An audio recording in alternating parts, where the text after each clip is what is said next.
So I'm honored to introduce today's SmartTALK guests, Ms. Barbara Thomas, proud member of the class of 1970 and a very active member of the McDaniel College Board of Trustees.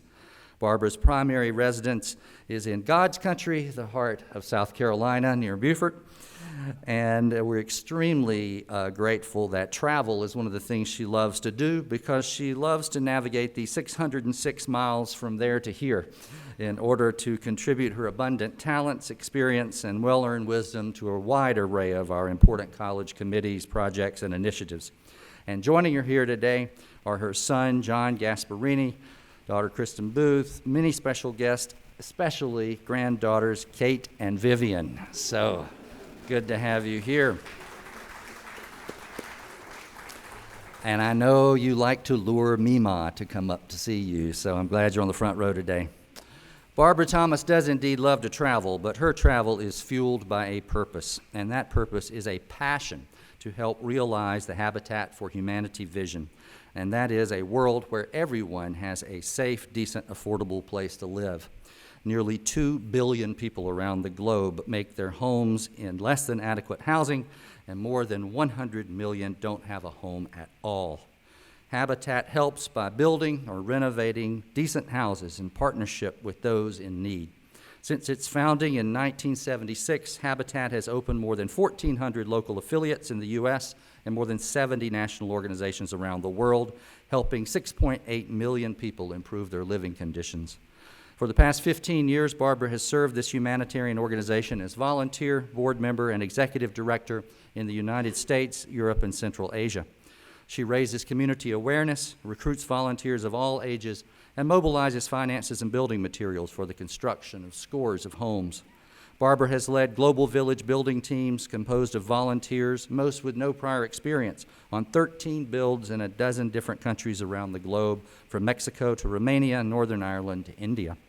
2 years ago, Barbara assembled a force of McDaniel students, professors, trustees, and alumni who wielded drills and digging irons while helping to build 5 townhouses right outside our window right here, just down the hill from the college. And the previous year, she met many of those same volunteers as part of a course she co-taught with sociology professor Jim Koons at our campus in Budapest, Hungary. The culmination of that course took them to the village of Baos, Romania, where they worked to lay foundations for 10 homes. A German major, an education minor here as an undergraduate, Barbara would be the first to tell you she never envisioned a life as a global activist. She earned an MBA from Virginia Tech in 1980, built a successful career in the corporate world, and then devoted her energies to humanitarian efforts. And now she can put up drywall, lay brick with mortar, and she can use power tools. But more importantly, she knows how genuine connections with strangers through service changes lives, including her own. Habitat has made great use of Barbara's leadership skills with staff assignments in California and South Carolina, as well as Bratislava and Poland. In August, Barbara accepted another position with Habitat, and she will be working at the organization's Atlanta headquarters 3 days a week, trying to improve the global volunteer experience. One of her favorite quotes is by cultural anthropologist Margaret Mead, who said, "Never doubt that a small group of thoughtful, committed citizens can change the world. Indeed, it's the only thing that ever has." And thanks to Barbara, there are a lot of thoughtful, active citizen volunteers in the world. If you haven't been to a SmartTALK, the way this works, after Barbara's remarks, we're going to have a conversation, including the questions that we take from the audience. But right now, I'd like for you to join me in welcoming Barbara Thomas here to share her story. Barbara.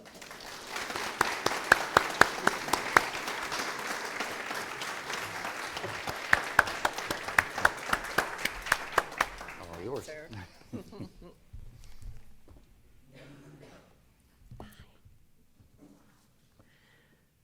Wow. Thank you, everyone, for coming today. Thank you, President Casey, for allowing me to share my story today. You told a bunch of it, though, I have to say. But it's always wonderful to be back here on the Hill. I just can't tell you how much it feels like home.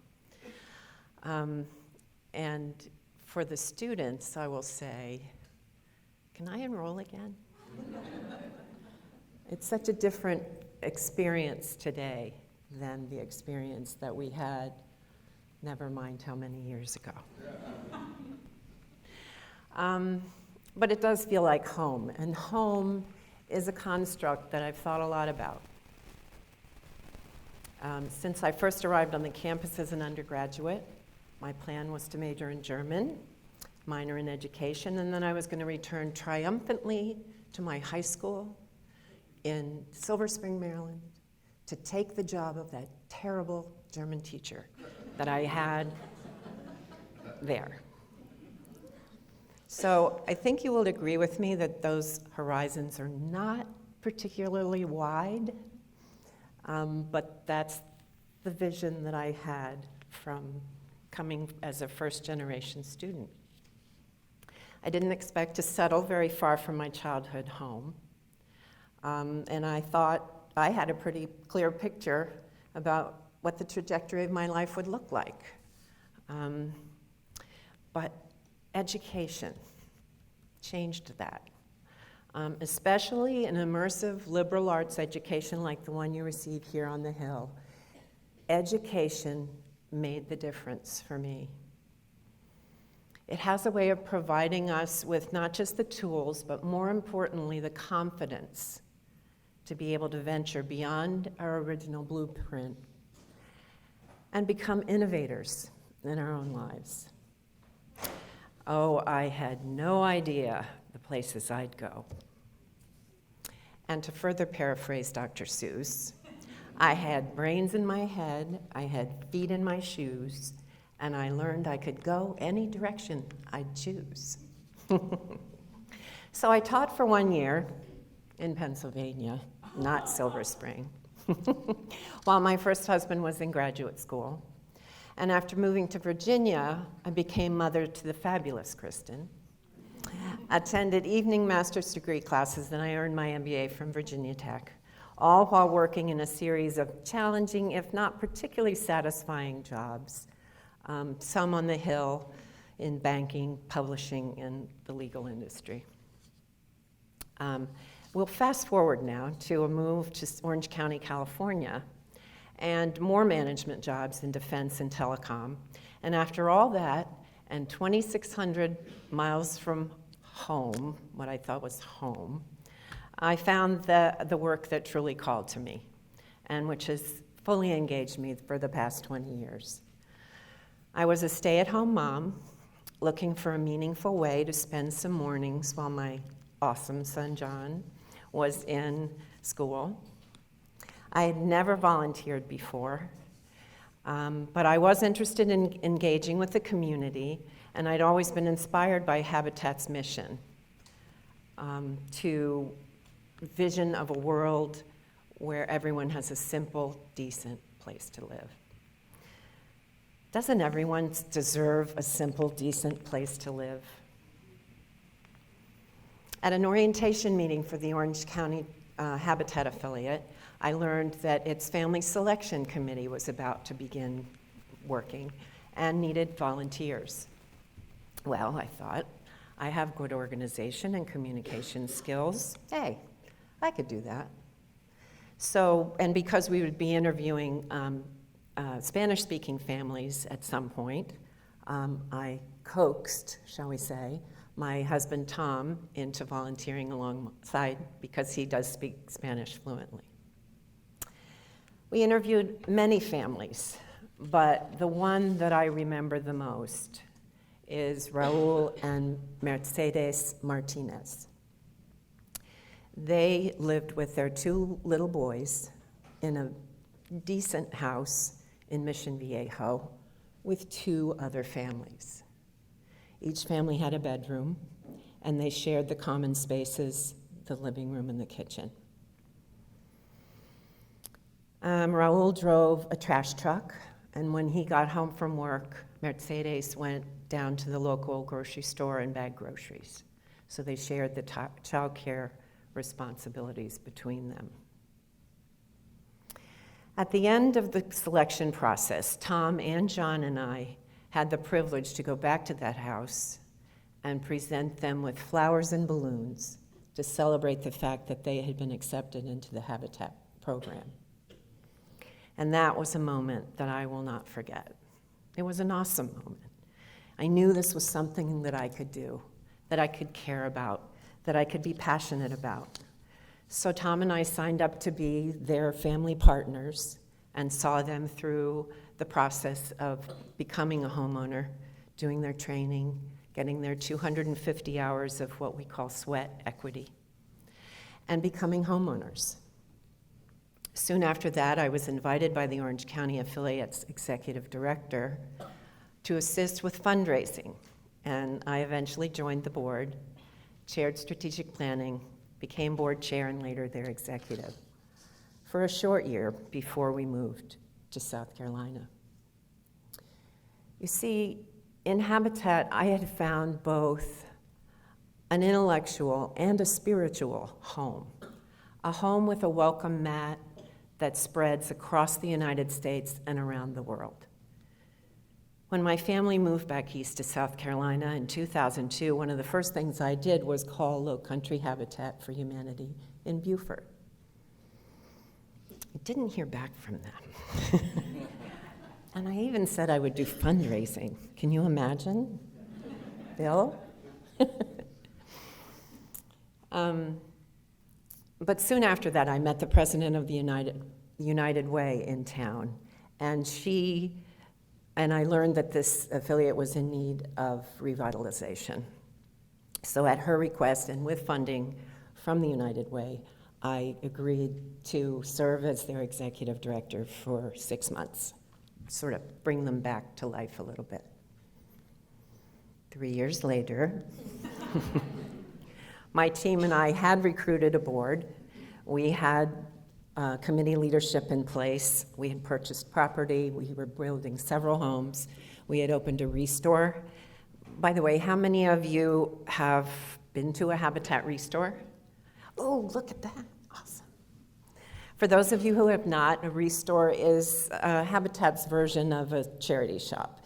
It's a place where you can purchase at a great discount donated materials, home improvement things, furniture, that sort of thing.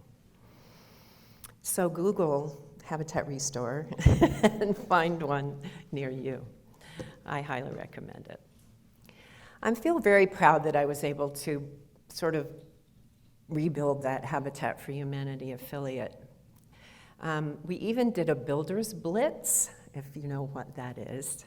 We built a home from the foundation to completion in 26 hours.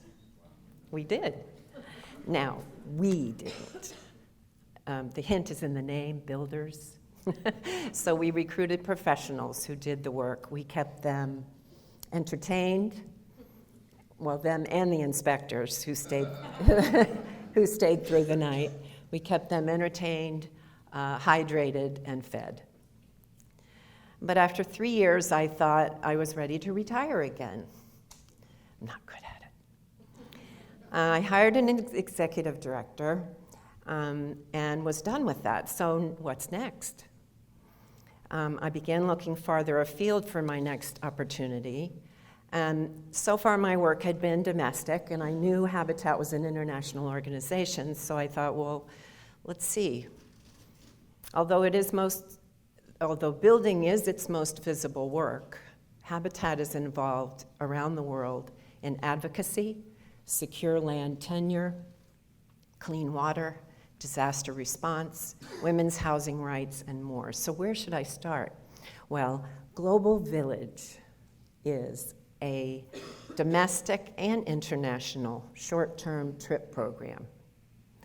I enrolled in the training to become a Global Village team leader, and in 2008 began leading teams of volunteers on short-term mission trips around the world. In connection with these trips, volunteers raise funds in support of the Habitat program in that country. No construction know-how is required.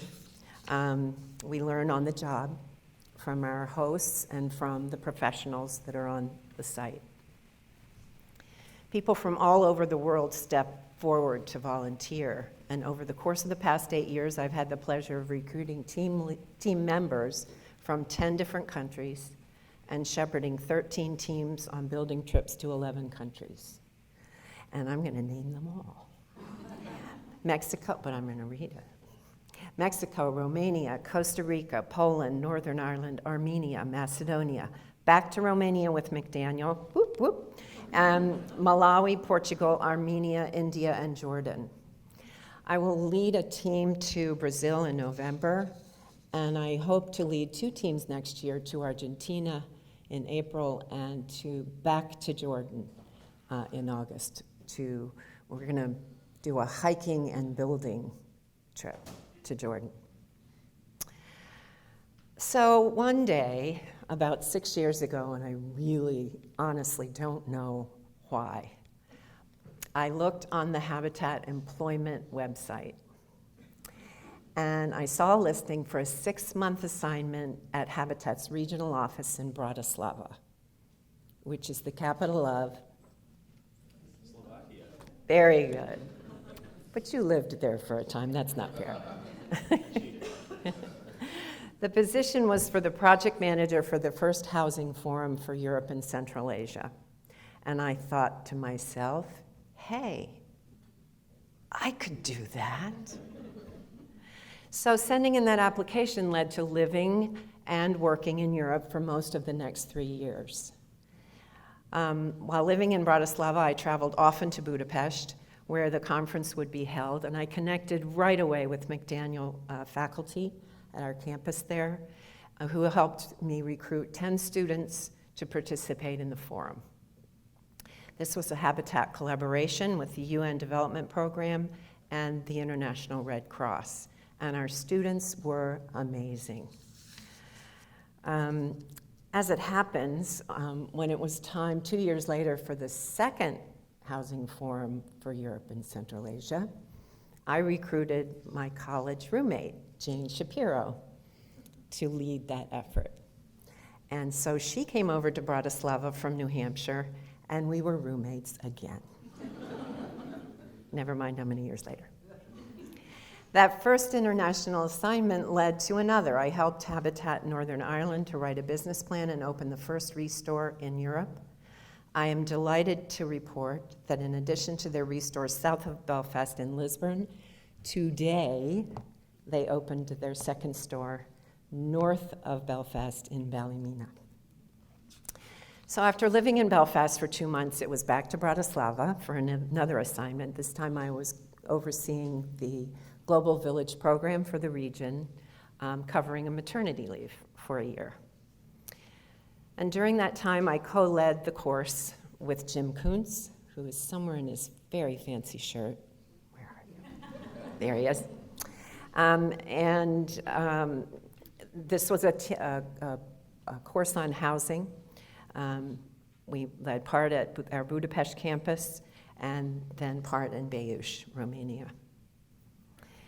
And lastly, I spent 6 months covering another maternity leave, this time in Warsaw, Poland, for the national director.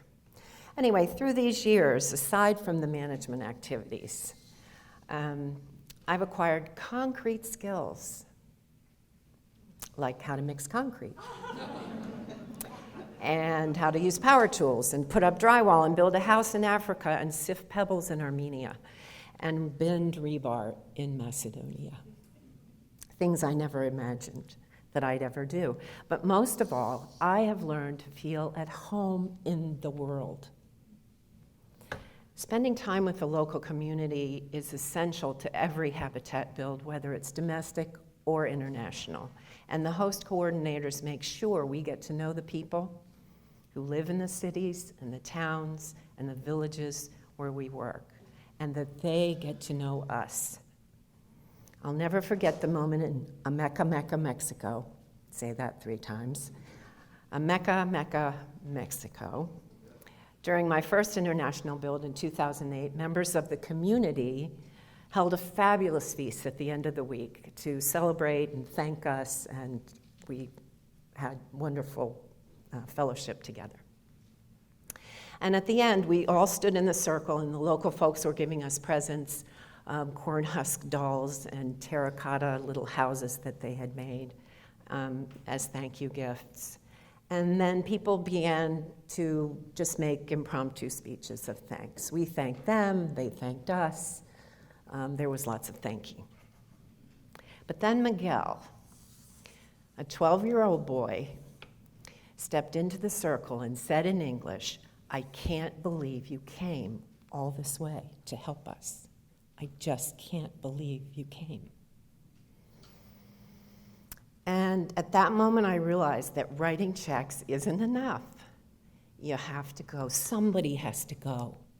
Somebody has to do the work. Somebody has to connect. This past March, I was sitting on the floor, well, on cushions on the floor, of a Habitat family in Jordan. This is part of the reason I want to go back to Jordan. We were laughing at stories being told by both our team and by the local folks about how the couples in the group had met and how different those stories were. Culture meeting culture, that's peacemaking. When we go there to help make people's lives better, what happens is that it makes our lives better.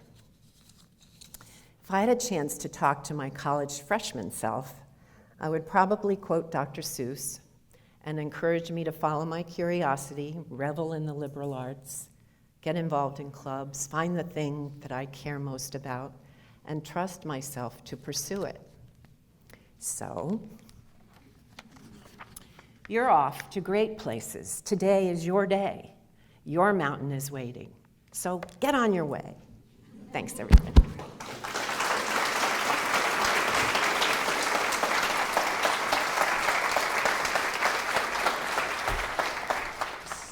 So Barbara, you just talked about the college self. So going back to the Barbara that was maybe the age of Kate and Vivian up here. So what do you see now through these experiences that you've had as you look back sort of at this through line from who you are and what you wanted to be when you were a kid? What's been consistent in terms of who Barbara Thomas has been through all of that? Oh, I don't want to talk about me. Yeah. Well, I grew up being, I suppose you could say, taught that being a teacher was a good idea. My mom said, you should be a teacher because when you then you'll be off in the summers when your kids are out of school. So I did the teaching thing for a bit, very small bit, but I did carry those skills right on through every other job that I ever had. I mean, I approached management as coaching and encouraging, sometimes teaching, but always helping those that I was working with to improve, to do better. So I think that I still became a teacher at some level. Mm-hmm. A lot of times people want to create what I think you'd probably describe as a false dichotomy between people who pursue this career in the corporate sector versus those people who are pursuing direction where they're out and doing community service or helping Right. other people. I mean, you've merged that in a really interesting way. Can you talk a little bit about, is that a false dichotomy? What kind of advice do you give to people who are sort of working both sides of that reality? Well, to go back to college days, I really wish I had had the opportunity to do some of the volunteering-oriented things that were going on here in the campus, and I just couldn't. I had to go home and work, you know, in the summers to make the money that, you know, I could then use for tuition, and so I didn't have that opportunity. I wish I had had that. That being said, you know, then I'm entering the job market in the, you know, go-go late 70s, 80s, where it's all about me and my career and all of that, and I never volunteered.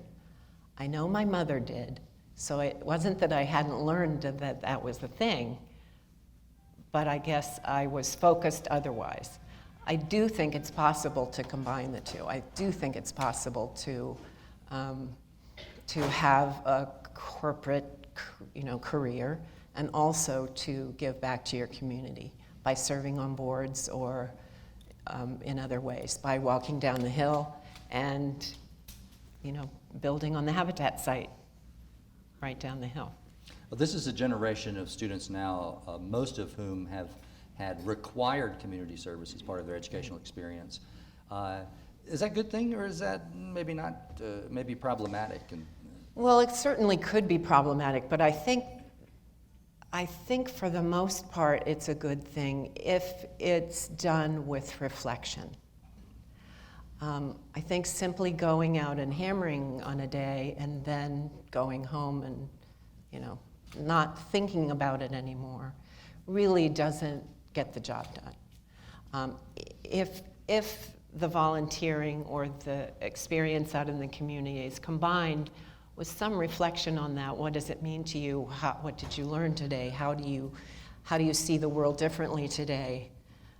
Then I think it can be very useful. Yeah. What's the biggest thing that you see differently in the world today because of your experience? Oh, wow. Well, I see more of it, but I don't know. That's a hard one. Mm-hmm. Well, let me take you back to college, because it's very interesting when you talk to a lot of folks about why did you go into teaching. Quite often they tell you the story of there was this inspiring teacher that I wanted to be. And your story is you wanted to be a German teacher because you had such a horrible German teacher. I know. Sorry. Were there horrible house builders, and that's how you wanted to? No. So, but flipping that and looking at your McDaniel experience, I hope you didn't have horrible teaching at McDaniel. So No, what sticks in your mind from your college days really have shaped who you are now? Well, I had the absolute pleasure of, at one point, not too many years ago, Dean Zepp and I were in meetings together one day. And he and I both needed to be on the other side of the campus. And he was here when I was a student and was the chaplain, or some title like that. And I had never really had the opportunity to interact with him. I took a religion class, and so I knew him, and everyone sort of knew him. And I knew of the great things he was doing. And the wonderful work that he was doing and encouraging students to do. And I knew that, but even though I never participated. So I offered him a ride across campus. And as we were riding, I said, Dean Zepp, I never got to do any of those things, but I learned them. I want you to know that. So it was there. So I'm going to move away from the personal and make you happy here. So, Thank you. You say Habitat for Humanity. It's a brand name. I suspect most people, particularly people closer to my age, immediately go Jimmy Carter if you say Habitat for Humanity. But take us back a little bit and help us understand where Habitat got its start. Sure. Habitat got its start. Millard and Linda Fuller are the founders of Habitat for Humanity. They were a married couple. This is going way back. They were a married couple, very wealthy. He was a corporate lawyer, very wealthy, jet setters. And Linda had she calls it a spiritual advisor friend who lived in New York. And she left Millard and went to talk to her friend in New York and said, I can't do this anymore. She said, I can't do this anymore. It's just not who I am. It's not who I want to be. So they quit all of that. And they took their children and went and lived in Africa as missionaries. and came back with the concept of habitat sort of forming in their heads, and went to Koinonia Farm in Georgia, which is a commune, really, that was founded in the 50s, I want to say.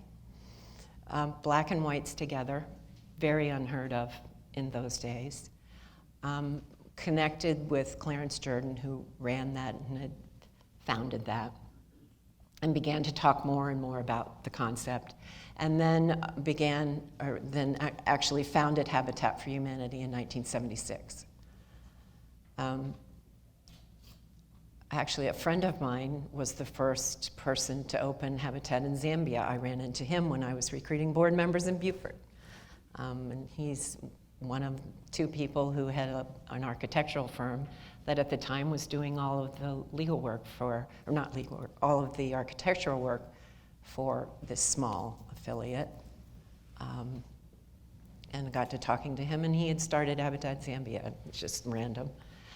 So it grew from there in 1976, and of course Jimmy and Rosalind Carter are our most famous volunteers, and even at his age and with his health issues, they still have an annual Jimmy Carter Work Project.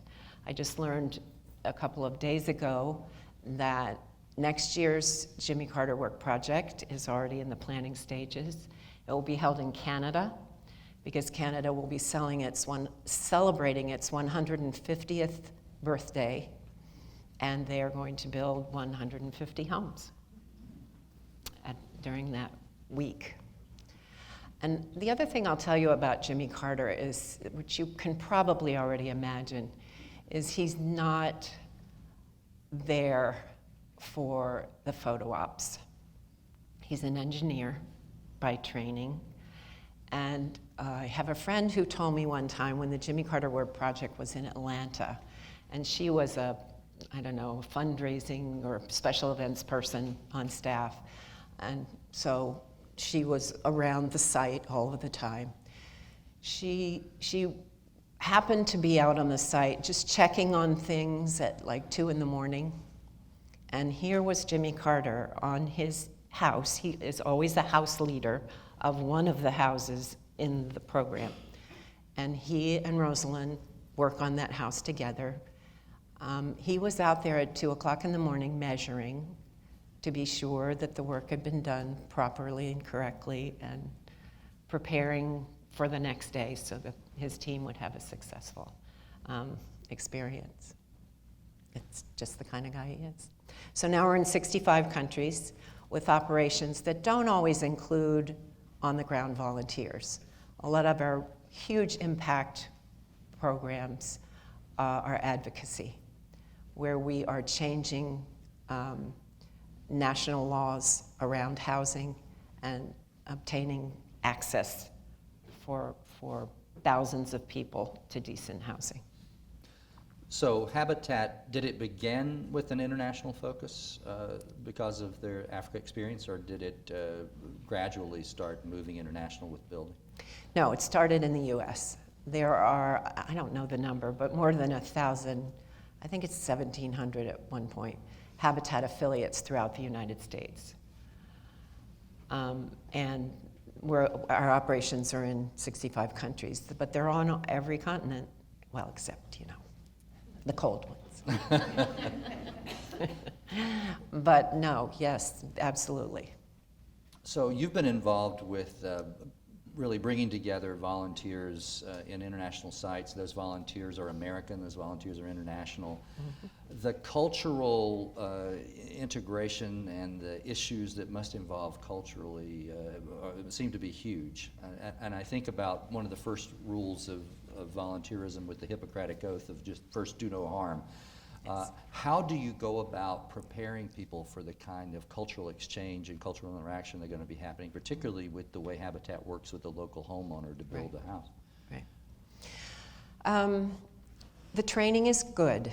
The materials that you'll receive as a volunteer, if you sign up to join a team, first thing that will happen, you'll say, I want to join a team. If you happen to click in the number of one of my teams, I will call you or send you an email and say, let's have a chat. And I get a sense from them right away whether they're going for their agenda or they're going, to learn and to be open. I've only had a couple of instances where I just didn't feel that it was a good fit. But most of the time, there are people who want to give back. There are people who want to experience another culture. There are people who want to learn. They're not people who want to go and tell. They want to learn.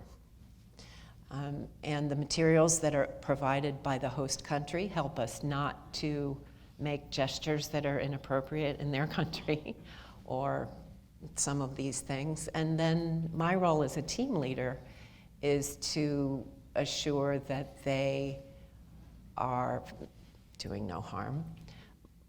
But our mantra, let's say, is flexible. We are flexible. So I don't know what's going to go wrong. Something is going to go not quite the way we thought it was going to go. But we are, and then they all chime in, we are flexible. Exactly. Were you flexible before, or did Habitat learn to flex you? I was not flexible before.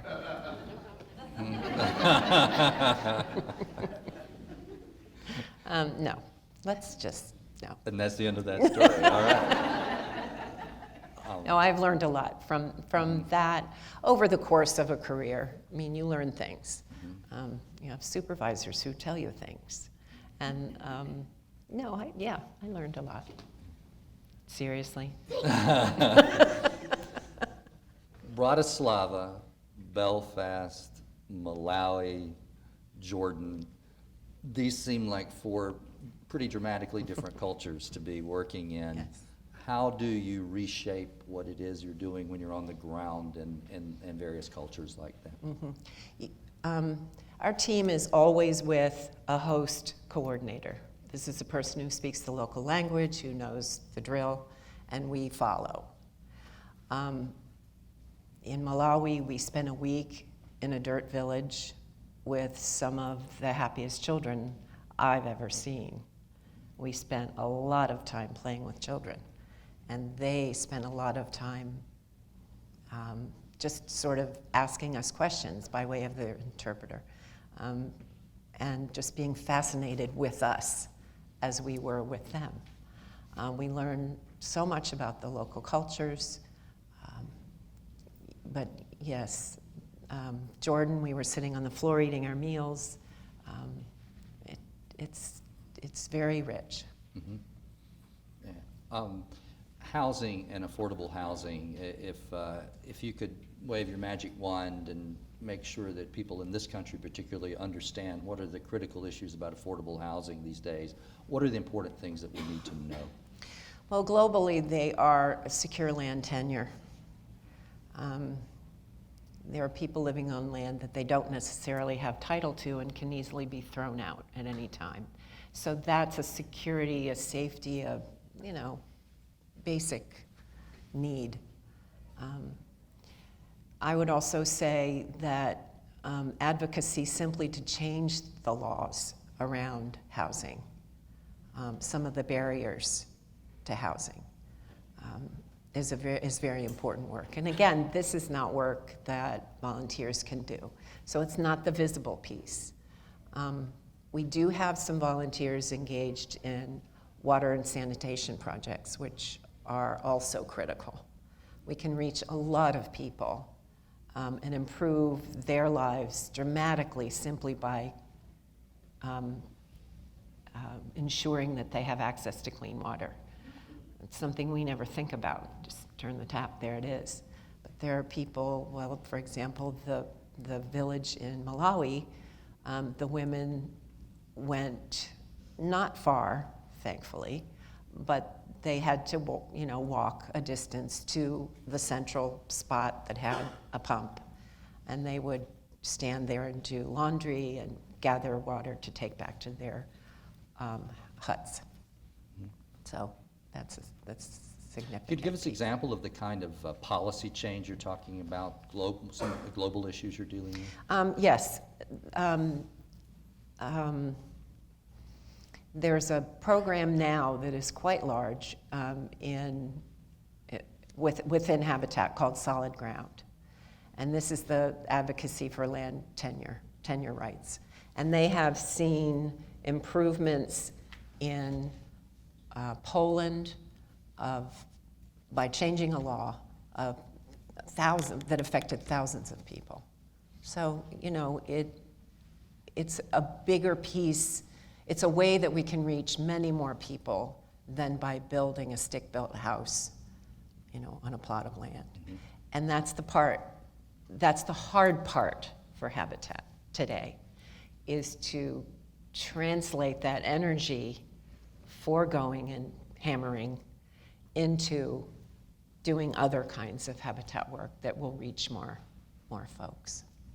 Many people might not understand the structure of how Habitat actually works with the eventual owner. Can you talk a bit about that and why that's an important part of the organization? I think it's very important because it's not a handout. It's a hand up, is what we like to say. And the Habitat program, when you are selected, you are not given a house. That is not, the way we frame it. You are accepted into the program, and there are lots of steps in the program, and you have a partner, as Tom and I served with the Martinez family. You have a partner to help you through those steps, but it requires you to do the work of learning budgeting, learning if you need to resume skills or job, development skills, if that's something that's important for you. Parenting skills, if that's something that's important for your family, all the way up to then the volunteer work. So there's the sort of learning work on one side, and then there's the volunteer work that you do as a family. Usually 250 to 300 or 400 hours are expected in the process by families to complete. They can do that on site. They can work in the office of the Habitat affiliate. They can work at a restore if the affiliate has a restore. And all of those hours are part of their down payment to purchase the home. And then they do actually put a cash down payment of usually 1%, and they pay a mortgage. The mortgage is the cost of the materials. It doesn't have, any sort of profit built in, and they pay back that mortgage over time in such a way that the payment that they make each month toward housing, which includes their mortgage, their utilities, taxes, insurance, that number does not exceed a third of their income. And who holds the note? Many of families today would be happy if their housing costs were only a third of their income. But that's the hand up piece. And who holds the note? Habitat can hold the note. Some do. Some affiliates will sell those notes so that they can get cash to continue right away to build more. And is this true globally, or does this vary country to country? It varies country to country because, again, of the laws and what's accepted and what's not in different cultures. In Africa, I don't think they're paying because they don't have anything. Tell us more about the conference you've organized and the work you did when you were in Bratislava. This was the first year, conference, housing forum for Europe and Central Asia, and it was an attempt to gather together the decision makers and the activists in the housing field, both governmental and international NGOs, non-governmental organizations. And so we worked with the Habitat Development the UN Development Program, UNDP, which has a charge toward housing. And the International Red Cross, their piece was a little more directed toward disaster recovery. But we had tracks, in the program. What I loved most about that experience, I have to say, though, was the McDaniel students. I went to the campus thinking I was going to recruit some students to, be greeters and, do sort of different little tasks. What happened instead was the faculty there engaged the students in the real intent of the conference and wrote curriculum around it. So each of those students earned credit for the work that they did. And it wasn't, in some cases was sort of political science type work, but in other cases, there were some visual arts students who took all of the photographs, all of the video, and just there it was, and it was wonderful. It was just amazing. I was so pleased with the quality of the students, not only the quality of the students, but the fact that the faculty reacted in that way to say, oh no, they're not gonna just do that. They're gonna, no. And this was a week-long conference, and they were there every day. If you're a faculty member, if you're a student, family member, you want to get involved in Habitat, how do you do that? You go to habitat.org and then take a look around. Maybe you look at the employment section like I did, and you'll end up in Bratislava. Or maybe you'll put in your zip code and you'll end up working, if you live locally, you'll work with Habitat of Carroll County. I want to thank Phil York for coming to represent them today. And so if you live nearby, you can talk to Phil. Wave your hand, Phil, so they know where you are. Phil's right here, yeah. Thank you for coming. And if you want to volunteer internationally, can you do that on your own, or do you have to be a part of a group to do that? There are a couple of ways. You can go on the employment website has volunteer employment as well as paid employment. So you can go and have a look at volunteer positions that are international, or you can certainly connect with your local folks and do something there. Or you can join my Habitat trip to Argentina in April or Jordan in August and go that route. That's just another way. For a short-term experience. I'm going to talk personal again. So, one of the remarkable skills that you have, the connectivity that you create with other people, and really being at the center of being able to network friends and create connections and carry those connections out for years. One of the things that's amazing to me about McDaniel are these remarkable relationships that alumni have that last for decades and decades. You're part of a group that is one of the most interesting alumni groups I've seen. Tell us a little bit about this group and how All right, it got Robin, a unique, stand up. It got a unique name. Up. Yeah. Up, Right. up. Yay! So I particularly want our current students to hear this story. So tell us about your group. Well, we are 5 of 8 who met each other, never mind what year, again, but it was kind of a long time ago. Anyway, we met each other on various times during our first couple of years and ended up together celebrating Christmas. Actually, I think might have been the first thing we actually gelled as a group in our junior year. The ironing board was the tree. I won't tell you anymore because it's kind of embarrassing, but we exchanged presents and it was all fun. And we've been doing that ever since. We have always had a Christmas party ever since, and that's a lot of Christmas parties, let's just say. About how many years ago, PJ, did we start spring? About 15 years ago, maybe? Yeah. We started taking a spring weekend together. This is after our kids who were finished with soccer games and stuff like that. We didn't have to be at home every single weekend, we could take a weekend.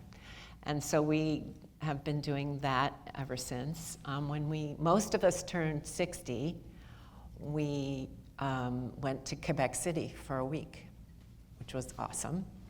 And then we have since gone, they've been to my house in South Carolina a couple of times. Sue has a place in Myrtle Beach. We've been there a couple of times. Sherry has a place out in West Virginia. We've been out there a couple of times. The Poconos, Cape May, we just go wherever. And even have a prior nice to weekend. prior to email, prior to Facebook, Oh, yeah. you created a very interesting form of communication. Yes, we and did. Talk about it. This was, I want to say Sherry? Was it your mom who had done that? Who? Barbara. Oh, okay. Okay.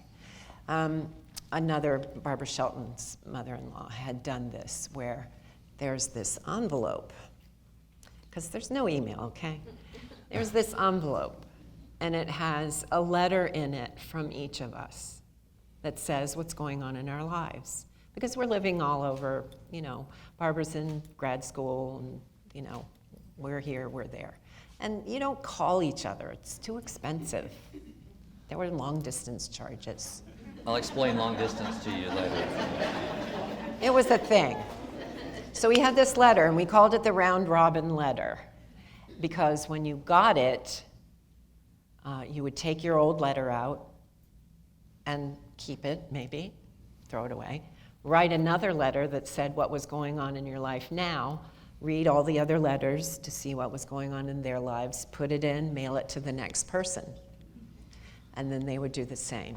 Take the letter out, put a new letter in, and on and on and on. And I know it's Sherry who held it up all the time. So by the time you got your news, it was really old news. And Mark Zuckerberg took that idea and made millions with it. That's right. Barbara, on behalf of all of us, we want to thank you for the work that you're doing, coming here today and talking about your life's example and continuing to engage our current students in your work as well. So would you all join with me in thanking Barbara Thomas for being part of it?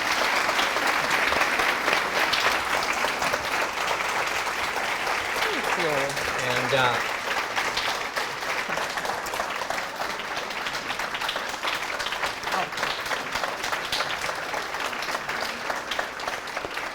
Barbara is a proud graduate of Western Maryland College, but this diploma will also say she's a proud graduate of McDaniel too, so that you can have both. Excellent. of Thank you. I those. want the handshake too. Yes, over and under. Yes.